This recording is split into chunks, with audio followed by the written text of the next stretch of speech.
ఇటు అక్కతో వివాహేతర సంబంధం ఆ ఆడబిడ్డను ఎంత ఇబ్బంది పెట్టుంటుంది. మరి ముఖ్యంగా సాహితి ఎంత తల్లడిల్లిపోయి ఉంటుంది. మరి ముఖ్యంగా సొంత అక్కతో తన భర్త వివాహేతర సంబంధం ఆ ఆడపిల్లని మరి ముఖ్యంగా ఆ మహిళను ఎంత వేధించుంటుంది. ఇదే అంశాన్ని తల్లిదండ్రులతో చెప్పుకోలేక భర్త చేస్తున్న దారుణాలకు సంబంధించి ఎవరితో చెప్పుకోవాలో అర్థం కాక ఎంత సతమతమైపోయి ఉంటుంది. ఇద్దరు పిల్లల్ని చూసుకుంటూ ఎన్ని రోజులు ఆ ఇబ్బందికర వాతావరణం గడుపుంటుంది. ఒక్కసారి బహుశా పోలీసును ఆశ్రయించుంటే ఈ విషయం ఇంతవరకు వచ్చి ఉండేది కాదేమో. ఆ కుటుంబం ఒకటే చెబుతోంది, అనిలే సాహితీని చంపేశాడంటూ ఆ కుటుంబం గుండెలు పగిలేలా ఏడుస్తోంది. ప్రస్తుతం విచారణ ప్రారంభించారు. 2 కోణాల్లో కూడా పోలీసుల దర్యాప్తు జరుగుతోంది. కుటుంబం మాత్రం ఇది హత్యే, ఇది ముమ్మాటికి అనిలే సాహితీని చంపేశాడు, భర్తే ఆ ఆడబిడ్డను ఆ మహిళను వేధించి చంపేశాడు అంటూ కూడా ప్రస్తుతం సాహితీ తల్లిదండ్రులు, సాహితీ కుటుంబం ఆవేదన వ్యక్తం చేయడం జరుగుతోంది. ఆ మరణ వార్త విన్న తర్వాత గుండెలు పగిలేలా కుటుంబం అక్కడ ఏడుస్తున్న ఆ దృశ్యాలు మిగతా వాళ్ళందరూ కూడా తీవ్రంగా కలిచివేస్తున్నాయి. వారిని ఓదార్చడం కుటుంబ సభ్యుల వంతు కావటం లేదు. ఎందుకంటే రిమెంబర్, ఇక్కడ 2 కుటుంబాలు కాదు, ఏకంగా 4 చిన్నారులు. ఇక్కడ కుటుంబం, సాహితీ వాళ్ళ పుట్టిల్లు అంటే అదో కుటుంబం, అలాగే స్వాతి అదో కుటుంబం. ప్రస్తుతం ఒక వ్యక్తి, ఒకవేళ ఇదే కనుక కారణం, వివాహేతర సంబంధం కనుక కారణమైతే ఒక వ్యక్తి దురాశ, ఒక వ్యక్తి కామాంఛ ఎంతటి దారుణానికి దారితీస్తుంది.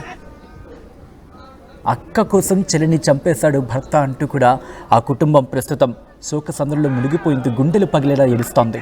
ఇప్పుడు ఆ చిన్నారులకు దిక్కెవరు? ఓ పక్క తల్లి లేదు, ఒక పక్క తండ్రి జైలు పాలు. ఆ పిల్లలకు దిక్కెవరు? ఇదే ఘటనకు సంబంధించి సాహితీ కుటుంబం రియాక్ట్ అయింది, ఆర్టీవీ వాళ్ళతో మాట్లాడింది. ఒక్కసారి ఆ కుటుంబం ఏమంటోంది, స్వాతి కావచ్చు, లేకపోతే సాహితీ స్వాతి వాళ్ళ తల్లిదండ్రులు కావచ్చు, ఆ కుటుంబం ఏమంటోంది ఒకసారి చూసే ప్రయత్నం చేద్దాం. అంతకన్నా ముందు ఈ కథను మిమ్మల్ని కాస్త కలవరపరచవచ్చు. అయితే మిమ్మల్ని కలవరపడ గురి చేయడం ఆర్టీవీ ఉద్దేశం కాదు. కానీ సమాజంలో ఎటువంటి పరిస్థితులు ఉన్నాయి, ఎటువంటి దుర్మార్గాలు జరుగుతున్నాయి, ఎటువంటి జాగ్రత్తలు తీసుకోవాల్సిన అవసరం ఉంది, వాటిని మీకు చూపించడం, తద్వారా మీకు అవగాహన కల్పించడం, మిమ్మల్ని అప్రమత్తం చేయడంలో భాగంగా ఈ కథను చూపించడం జరుగుతుంది తప్ప మిమ్మల్ని కలవరపాటు గురి చేసే ఉద్దేశం ఆర్టీవీకి అనడం లేదు, ఉండదు. కానీ ఇటువంటి కథనాలు చూసినప్పుడు కాస్తంత చలించే అవకాశం ఉంటుంది, కాస్తంత కలవరపాటు గురయ్యే అవకాశం ఉంటుంది. కాబట్టి దీనికి సంబంధించి తగిన జాగ్రత్తలు తీసుకోవాలని ఆర్టీవీ సూచించడం జరుగుతోంది. These are the disturbing visuals, viewer description is advised. ఒక్కసారి ఆ కుటుంబం ఏమంటుందో మీరే చూడండి, ఆ తర్వాత మీరేమనుకుంటున్నారని కమెంట్ చేసే ప్రయత్నం చేయండి. ఒక్కసారి సాహితీ స్వాతి కుటుంబం ఏమంటుందో ఇప్పుడు చూద్దాం.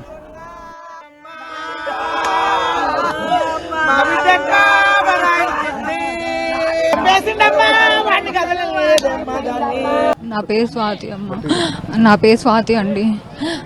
3 ఏళ్ల నుంచి మాకు జరుగుతూనే ఉంది, ఇట్లనే చికాకులు జరుగుతున్నాయి, ఇట్లనే గొడవలు అవుతుంటే సరేలే నువ్వు మంచిగా ఉంటే నేను దాంతో మంచిగా ఉంటా, లేకపోతే ఉండను, ఇట్లనే టార్చర్ అవుతుంది, ఇట్లనే గొడవలు అవుతాయి, ఇట్లనే పంచాయతీలు అవుతుంది అంటే నేనన్నా ఒకటే చెప్పా, నేను వెళ్ళిపోతే మీరిద్దరు మంచిగా ఉంటారు, అదొక్కటే సొల్యూషన్. అంటే నువ్వు వెళ్ళిపోతే నేను ఉండను, నువ్వు ఉండాల్సిందే, నువ్వు ఎట్టి పరిస్థితుల్లో నువ్వు ఉంటేనే నేను దాంతో ఉంటా, లేకపోతే ఉండను, లేకపోతే నువ్వన్నా చావాలి, లేకపోతే ఎవరన్నా ఒకరు ఇది కావాలని మాట్లాడేటోడు.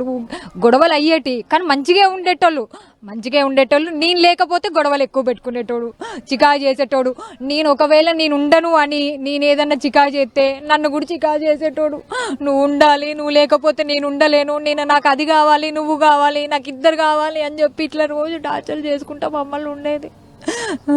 కానీ నిజంగా ఇట్లా అవుతుందని అనుకోలేదు. ఇట్లా అవుతుందని తెలిస్తే మాత్రం కేసు పెడదామని కూడా అనుకున్నాం. కానీ ఉద్యోగం పోతుంది, పిల్లలు ఆగం అయిపోతారు, ఎందుకు మళ్ళీ చెల్ల జీవితం ఎందుకు ఆగం చేయడం, మొత్తం అంతా ఆగమే కదా, ఏదున్నా మనలో మనం చూసుకొని కామ్గా కూర్చొని మాట్లాడదామని అనుకున్నాం. కానీ అది ఇట్లా అయిపోతుందని అసలు ఊహించుకోలేదు మేము.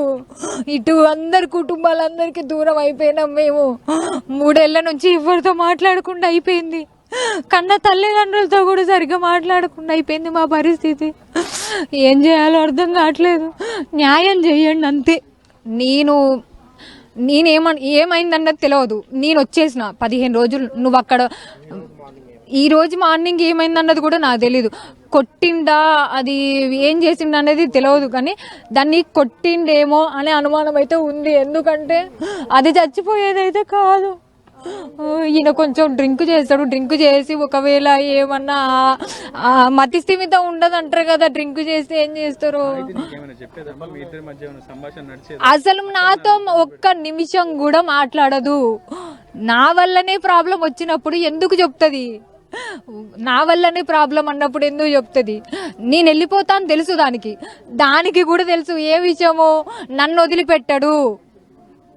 వదిలిపెట్టడా అనే విషయం దానికి కూడా తెలుసు కాబట్టే దాన్ని ఈడ హైదరాబాద్లో ఉండకుండా మీ కాడికి తీసుకెళ్ళండి అని చెప్పింది. సరే నేనైతే వచ్చేస్తాను, నాకు సంబంధం లేదు, నేను వచ్చేస్తా, నేను ఇక్కడే ఉంటా.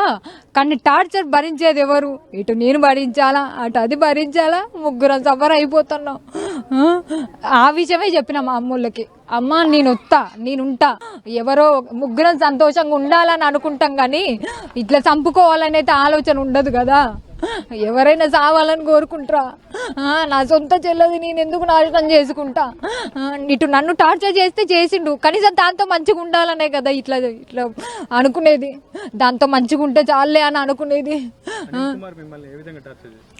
ఇక నేను వెళ్ళిపోతా అంటేనే టార్చర్, నేనుంటా అంటే టార్చర్ కాదు. నేనుంటా అంటే పెట్టేటోడు, నువ్వు వెళ్ళిపోతా అంటే నిన్ను చంపేస్తా, నువ్వు ఎట్లా వెళ్ళిపోతావు, నన్ను కాదని ఎట్లా ఉంటావు, నీకెవడు ఉండడు మాట్లాడడానికి.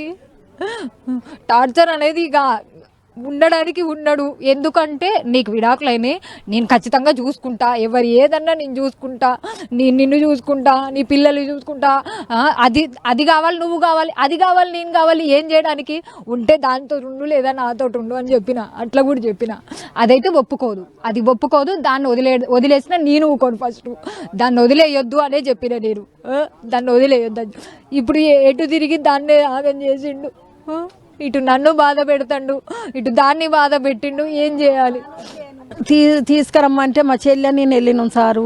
వెళ్ళి తీసుకురావటానికి పోతే మేము పోయినాక వచ్చిండు, ఎవరు మీరు తీసుకుపోవటానికి, మీరు ఏమన్నా తీసుకొచ్చి వదిలిపెట్టిలా, మీరు ఎందుకు తీసుకుపోతారు, దేనికి తీసుకుపోతారు, నేనైతే వదిలిపెట్టాను, అది ఇదని మాట్లాడితే మేము అన్నాక మేము తీసుకుపోతాం, వద్దయ్యా ఎందుకు గొడవలు, మేము నా పిల్లని నేను తీసుకుపోతా, అది ఇది అని నేను చెప్పినామండి. చెప్పి ఇక మేము సామాన్లు అవి చదువుతా ఉంటే ఇక పిల్లకి ఎగ్జాములు ఉన్నాయి అనేసి 2 నెలలు ఆగమన్నాం. పిల్లలకి ఫీజులు కట్టింది.